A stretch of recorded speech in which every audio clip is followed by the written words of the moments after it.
موضوع آپ نے آج ایک اہم دن پہ رکھا اور پاکستان ان چند ممالک میں سے ہے جو کلائمیٹ چینج یا ماحولیاتی تبدیلی سے سب سے زیادہ متاثر ہیں، اور میں یہ سمجھتی ہوں کہ پاکستان جو نمایاں ترین ممالک ہیں ان میں سے شروع کے 10 ممالک میں یقیناً شامل ہے، اور اس کے اثرات ہم نے گزشتہ کئی سالوں میں بہت پاکستان کے اندر جو ایکسٹریم کلائمیٹ ایونٹس ہوئے ہیں، جس کے اندر شدید بارشیں ہیں، بہت زیادہ شدید موسم کی شدت سے غیر معمولی طور پہ برف باری بھی ہوئی ہے، بارشیں بھی ہوئی ہیں، اور غیر معمولی طور پہ جو ایوریج ٹیمپریچرز ہیں ان میں بھی اضافہ دیکھا گیا ہے۔ تو پاکستان تو یقیناً بہت زیادہ متاثر ہے، اگرچہ کہ پاکستان کی اپنی ایمیشنز جو ہیں اس کا اس میں کردار کم ہے، مگر عالمی جو ایمیشنز ہو رہی ہیں اور جس کی وجہ سے ماحولیاتی تبدیلیاں بڑی تیزی سے رونما ہو رہی ہیں، اس کے اثرات پاکستان کے اوپر بہت زیادہ مرتب ہو رہے ہیں۔ اس کی چند وجوہات ہیں۔ سب سے اہم اس میں وجہ یہ ہے کہ پاکستان ایسے جیوگرافیکل لوکیشن پر واقع ہے جہاں پر پولز کے بعد، نارتھ پول اور ساؤتھ پول کے بعد سب سے بڑے جو برف کے ذخائر ہیں، ہمالیہ پہاڑ ہیں، وہ اس کے اطراف میں ہیں، اور جن گلیشیئرز سے پاکستان پانی کا جو پورا سائیکل ہے اس کے ساتھ جڑا ہوا ہے۔ تو چونکہ گلیشیئرز کے اوپر کلائمیٹ چینج کے اثرات بہت زیادہ ہیں، بہت زیادہ نمایاں ہیں، اس لیے پاکستان کے اوپر بھی اس سارے ماحولیاتی اثرات کا، اور جو کاربن کی جو ذرات کہہ لیں یا کاربن کی جو مقدار انوائرمنٹ میں ہے، اس میں اضافے کی وجہ سے ان گلیشیئرز کے اوپر جو منفی اثرات مرتب ہو رہے ہیں، اس سے یہ سارا واٹر سائیکل خراب ہوا ہے۔ جی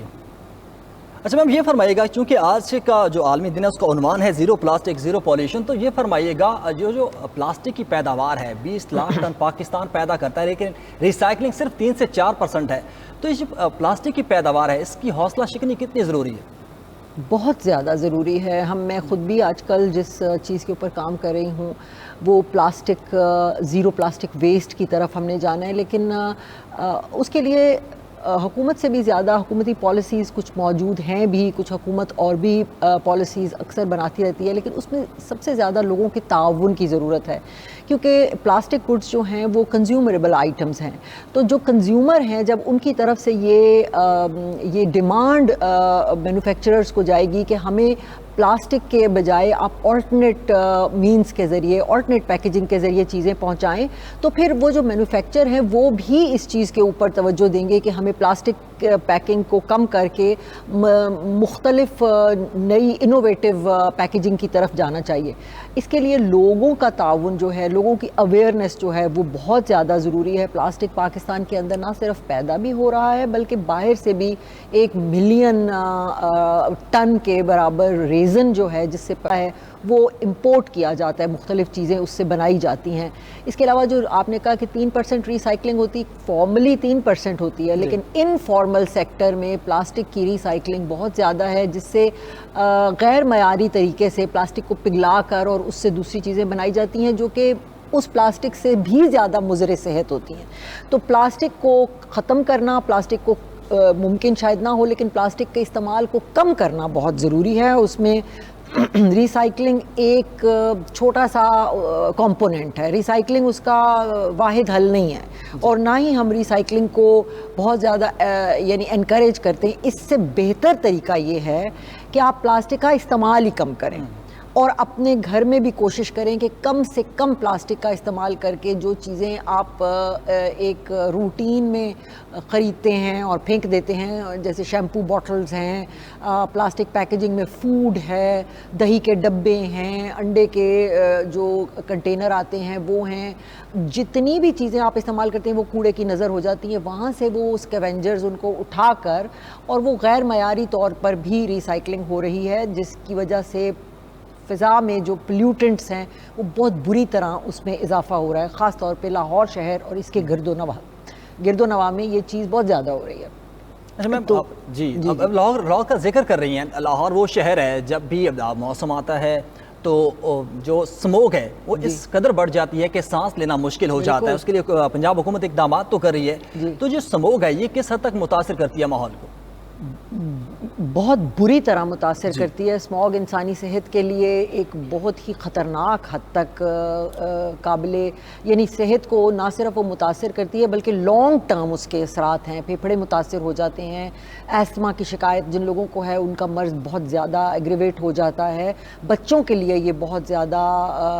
تکلیف دہ اور نقصان دہ ہے, اور اس کے علاوہ اس سے الرجیز بھی بہت زیادہ ہوتی ہے. تو اسموگ تو یعنی کہ جب آپ کے ماحول میں ہوا ہی صاف نہیں ہے اور آپ صاف ہوا کو ہی ترس رہے ہیں تو وہ شہر ان لیویبل ہو جاتے ہیں. یہ بہت پرانی بات ہے, آج سے بہت سال پہلے لنڈن میں یہ مسئلہ ہو گیا تھا اور اس میں بڑی تعداد میں اموات بھی ہوئیں, کیونکہ وہاں پر کوئلے کی کانوں کا بہت یعنی دھواں اور وہ جو تھا اس کی وجہ سے اسموگ کریٹ ہو رہی تھی. پھر 2015 کے اور 2015 سے پہلے کے کچھ سالوں میں پیرس میں اس چیز کا بہت زیادہ ہو گیا کہ اسموگ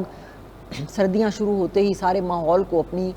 اپنے گرد یعنی اپنے احاطے میں لے لیتی تھی, اور اس وجہ سے پورے شہر کے لوگوں کی صحت متاثر ہو رہی تھی. تو ان ملکوں نے بڑے وار فوٹنگز کے اوپر اس کا مقابلہ کیا. لاہور کا مسئلہ یہ ہے کہ اس کے ارد گرد جو یہ برک کلنز ہیں, اینٹیں بنانے کے بھٹے ہیں, اس سے پہلے تو بہت زیادہ اسموگ ہوتا تھا. اس کے بعد یہ جو ارد گرد فصلیں ہیں ان کو آگ لگانے سے جو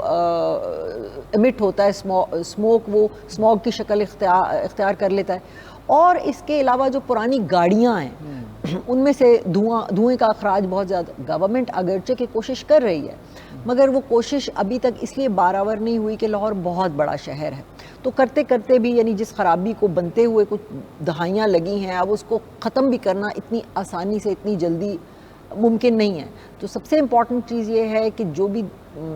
میکسیمم دھواں ایمٹ کرنے والی چیزیں مثلا برک کلنز ہیں, پرانی گاڑیاں ہیں, جو فصلوں کی باقیات کو آگ لگائی جاتی ہے, اس سب کے اوپر بالکل سختی سے کریک ڈاؤن ہو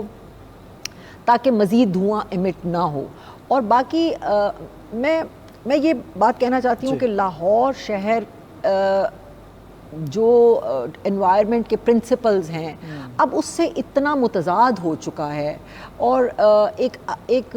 صحت مند شہر جس طریقے سے ہونے چاہیے دنیا میں, لاہور میں